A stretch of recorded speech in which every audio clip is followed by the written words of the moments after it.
All right, everybody, welcome back to the channel, the main event here.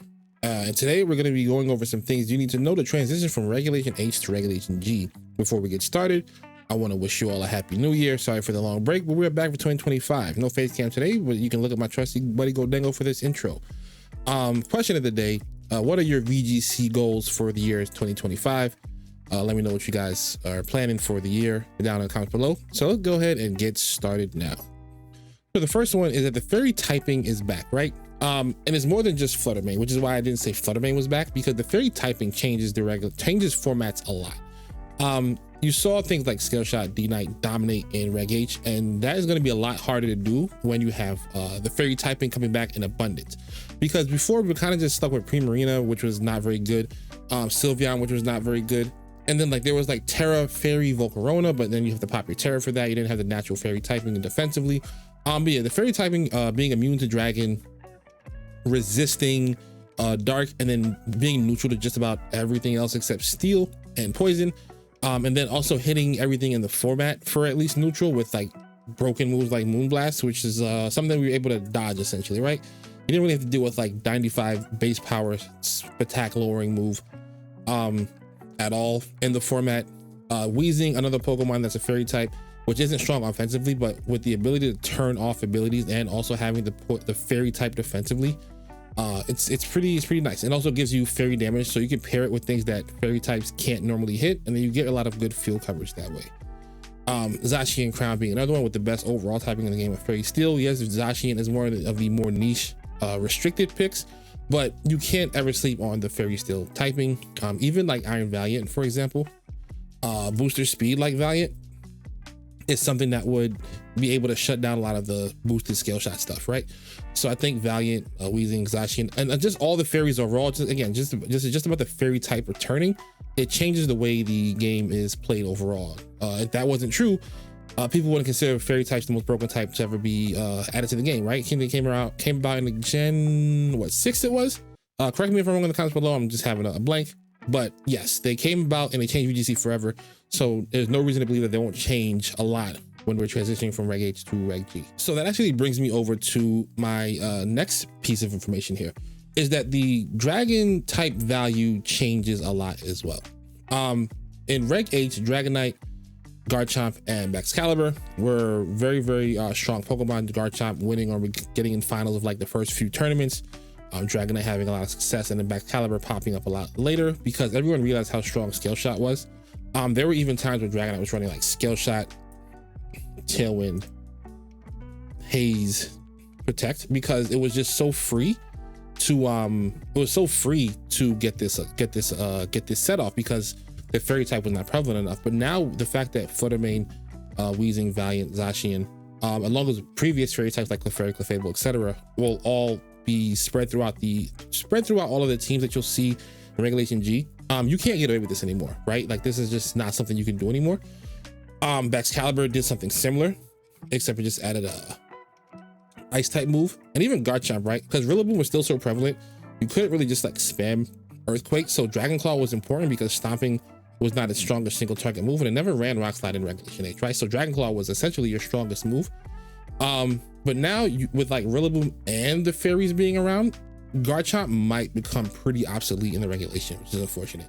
As well as the fact that dragon types are really struggle against Calyrex Ice. I know you're probably thinking, hey, Miraidon won the world championships, it's a dragon type, why so does it count? And I would say no, because it has tools that the other dragons do not, right? So it has a way to hit everything. The only thing that electric type doesn't hit is ground typing, right? Draco Meteor is like a last resort move that people click on this mon. Most of the time they're clicking Volt Switch. They're clicking Drift if terrain is up and the target doesn't resist, because Drift in terrain, I'm pretty sure it does the same as Draco Meteor actually. I'm pretty sure they do the same amount of damage. And then a lot of times people are clicking Terra Fairy Dazzling Gleam. So I don't know if I would consider Miraidon a typical standard dragon type at all. It just has so many more tools in this kit and so much higher damage output with its move that I don't think it can be counted with these groups of three, which is why I put it here, just because I knew people were going to kind of bring that up, saying, hey, you know, Miraidon's a dragon type, why does the hit value go down? Because it has tools that these guys simply do not. Before I transition to the next topic, I almost forgot this guy. But essentially, Raging Bolt claims Miraidon, right? It has Volt Switch options. It has Thunderclap, which the other guys don't have. Not to mention the prevalence of these two dragons makes the usage of these three even worse, right? Because these three will beat these just about all the time. The stats here are just so much better on these two than they are on these three overall. So like I should have maybe titled this the Reg H dragon type value is decreasing, but then because these two are way better and the fairy types are back, and these two can stand up to the fairy types better than these can, in my opinion. The next thing I want to go into is that the fighting types are once again available. In Regulation H, we were kind of struggling to find fighting types because there was only Sneasler, right? So if you wanted fighting coverage on your team, it was mostly just Sneasler. We found some other ways in the form of like Terra Fighting Porygon 2. But again, that's kind of like Terra Fairy Volcarona, right? Like that's something that you are kind of forcing on the team in order to have the coverage, as well as having a popular Terra to make it work. But in this sense, these Pokemon are base fighting types, right? So they all have very powerful fighting type moves in the form of close combat. For the Urshifus, which are both back, obviously, I know you guys are happy to hear that. Iron Hands has Drain Punch, close combat, and most importantly, now Low Kick, which is a really strong move in this format because against the restricteds, a lot of the times it can hit as hard as like close combat does, almost without the drawbacks of close combat lowering your defenses for def, which is really important for Hands, right? Because it typically wants to hold that assault beside him and keep its bulk really high to stay alive. So having this available is going to be very, very game changing for a lot of teams. Obviously, Iron Hands being a two-time world champion, Urshifu also being a multi-time world champion, Crydon more of a niche pick in the restricted metas. However, Collision Course is still a very powerful move, especially in Sun. It does additional damage to super effective hits. This is like a really, really big Incineroar check. Incineroar kind of like in the last tournament just ran wild. It ran wild all of Reg H, but it really ran wild in the final tournament in the Toronto, final North America tournament in Toronto. Obviously, Incineroar is going to be very prevalent in restricted because you kind of need it anyway, but you have more checks with your fighting types here, especially with like Water Ursh coming back as well. Fairy types obviously hold these back a little bit, but I think it's kind of fair because these Pokemon are very strong otherwise. So I think you need something to hold them back a little bit, and the best way to do that is the fairy typing. So it presents a better sense of game balance, even if stuff like Urshifu and Hands are a little bit game breaking. There are things that counter them, and this is kind of something you have to deal with in Regulation G, is that the power level is just going to be high, and there's nothing that's going to be able to change that, right? So you kind of just have to like learn to live with it by getting your using your own broken stuff. So yeah, also in the comments, let me know which fighting type you're looking forward to having back on your team the most. For me, it's probably going to be Hershey Water. That's my dog. That brings me to our next topic, which is the meta becoming niche in Regulation G. Regulation H staple and meta dominant Pokemon become much more niche picks in this format. Starting with Sneasler, right? Sneasler won because, like we just mentioned, the fighting types are more available now, right? So Sneasler is in much more competition for that fighting type slot on your team. Obviously, its attack stat 130 is wonderful, but that matches Urshifu when Urshifu has like a better ability. And Iron Hands eclipse that with better bulk as well. And Crydon is your restricted, which is just overall way better than Sneasler as far as like pure strength. Sneasler's strength in Regulation H came from 1, being the only fighting type, 2, having the unburdened speed, which is something they can still use, but it's not always going to matter as much in this regulation, but mostly like Dire Claw, right? The struggles that Sneasler faces in Regulation G is that Dire Claw is a little bit less effective, same way as like a Mungus, because of like the prevalence of electric terrain. However, in other matchups that's not against Miraidon, it can be very, very good. The problem is that Sneasler, in my opinion, its best partner in the format is Miraidon, so you could like Electric Seed, right, easily to get the defense route, get the defense raise, and then you can use the unburdened ability to get the speed. You can do stuff like Acid Spray to weaken Spit definitely opposing targets. I do think you can still do standard like Fake Out, close combat, and you can still get the other effects of Dire Claw, right? So you can still run these three, and you can run like Protect or Coaching, or you can run the Acid Spray here if that's something you want to do. You just won't get any sleeps with Dire Claw, which was like the most annoying thing about Sneasler, but you can still get Paras and you can still get Poison. And realistically, every tick of damage you can get in this format is still good. But this is not going to be like a top 12 usage Pokemon anymore. But I think some people will try to put it on their team and try to make it work for them. Archaludon's a really big one. Archaludon, the issue it has in this format, it goes back to like the dragon typing thing, is that like there's just better dragons for your slot right now in Miraidon and the Raging Bolt. Not to mention this 65 Spit Def here really hurts it in a format with Miraidon and Calyrex Shadow. It also struggles against Zamazenta because it can't really hit Zamazenta effectively, and Zamazenta hits it for really tons of damage with body press. Again, the fighting type is back. The only thing that can really hit Archaludon for super effective fighting type damage was Sneasler, but now you have Urshifu and Hands to do the same thing, and both of them can kind of take care of Archaludon before Archaludon takes care of them with decent play. So Archaludon is going to struggle. You can try to put it on some rain teams, but that just kind of, again, it's not like that fast either, right? And the format is a lot faster now, and the format is a lot stronger. So even though Stamina is still a great ability, taking those hits, you're going to be taking so much damage on some of these hits that you're not going to get 4, 5, and 6 stamina boosts like you did before. You're going to get much less stamina boosts, and you're probably just going to get KO'd. So Archaludon, like I said, much more niche pick. You can make it work on your rain teams, but it's not going to be a meta staple at all. Charizard I'm including on this list because with Marco, he just kind of dominated so much with it. I think it just made sense to put it here. Charizard is just not a Pokemon we're probably going to see at all in this regulation, purely because it just doesn't have photosynthesis. On your Sun teams, which aren't even that strong because Koraidon is not like the premier restricted pick, but even on those teams, you're going to pick like Raging Bolt, Chi-Yu, Flutter and Raging Bolt take advantage of Proto. Chi-Yu is just stronger and takes advantage of the Sun, and it also lowers the speed def of its targets, and it helps your Raging Bolt do more damage, helps your Flutter do more damage, and just more useful overall. I think Charizard can work on those teams because it's as fast as Chi-Yu. Solar Power it only makes your Charizard stronger, and it doesn't like weaken your teammates per def. So I think there's like roles for it, but again, it's a niche role, and it's not something that you'll see a lot. Something else that's going to really suffer from the addition of other Pokemon is Basculegion.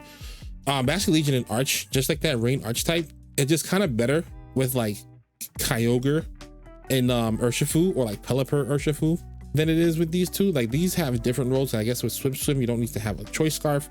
Sometimes Urshifu likes to run the scarf.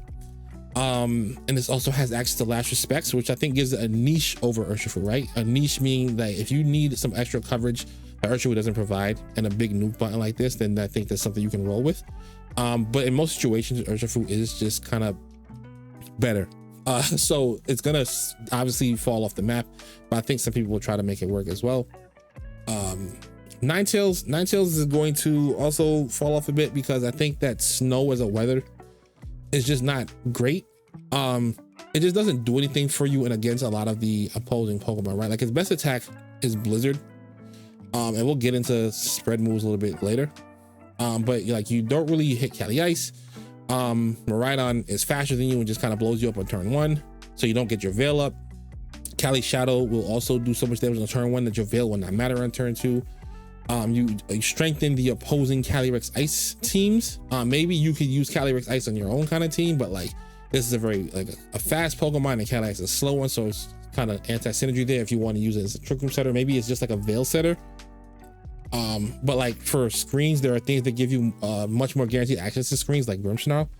So, and then again, with the power level of the format being so high, its damage output is just too low with the 81 base special attack for it to find any real use. Even like the spec set, I don't think it's going to be strong enough. And Electabuzz is here, but it's supposed to represent like Electabuzz and Magmar.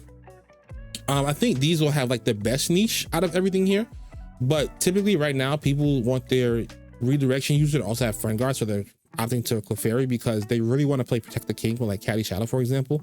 If you can increase the bulk of your restricted can kind of handle the damage output, right?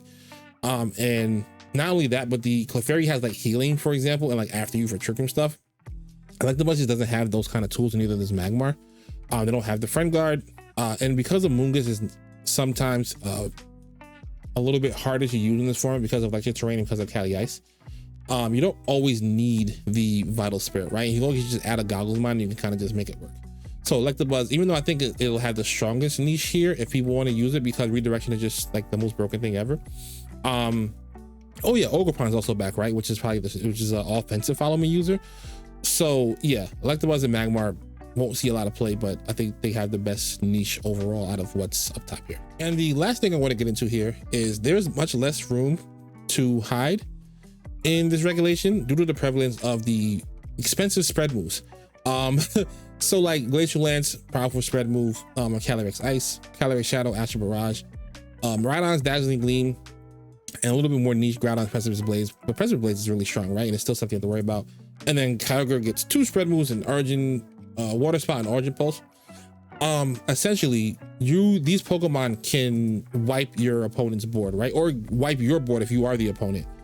And that's something that you have to account for in your team, whether it be with like Wide Guard or Pokemon that can like resist these moves, because having one resist on the field sometimes is essentially not enough, because again, these moves are hitting both targets for big damage, right? 120 base power spread move coming off 165 special attack.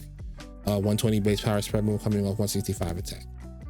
Grounded attack is 150, 120 base power spread move. Origin Pulse is base 150 at max health coming off Kyogre's 150 attack in rain, right? So you have to be able to cover for these things effectively.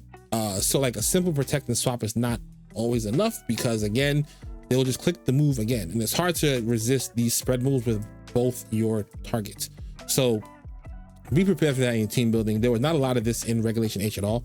Regulation H was a lot of single target stuff. Like Electro Shot was one of the strongest moves. Pelipper's, Hurricane, and Weather Ball wasn't really using Muddy Water. Sneasler, Dire Claw, and Close Combat, single target moves. There was some Expanding Force, but Expanding Force indeed is easier to deal with. Like Hyper Voice was more predictable, I would say, because you knew Hyper Voice was coming after a Blood Moon, right? Blood Moon, once they use Blood Moon, you know the next move, that they have no ground type moves on the field that resist, Hyper Voice is coming. You can kind of play around that.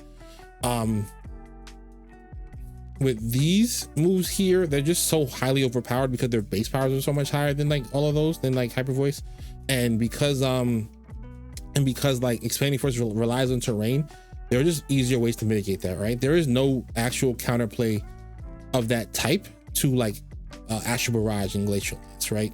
There is no okay, I'm gonna change the terrain. Nope, it doesn't matter. They don't care about those things. There was no, hey, I know this is coming. Like, yeah, you know this is coming, but like, what are you gonna do about it, right? Nothing, because it's 120 base power move. So I think you have to consider that in your team building, in your move selection as well, and just be prepared, because again, like I said, Regulation G, there is nowhere to hide. So yeah, that's all I got for now. Just wanted to get something quick up for you guys for the first video back in 2025, talking about the transition from Regulation H to Regulation G. Big changes on the way. As you noticed, I don't have the frame up right now. I think I might drop it for this year. I might just go with this more cleaner, just full screen kind of look on most things. We'll see how it works out. Let me know in the comments below if you want me to do a Reg G tier list, because obviously people have done that already so far, and I did one earlier this year when the format first announced, but things have changed, I guess, so I could review that tier list and go over it again. So let me know what you guys want to see. Thank you guys for being here. Subscribe if you're new, click like for your boy, and I'll see you guys in the next video.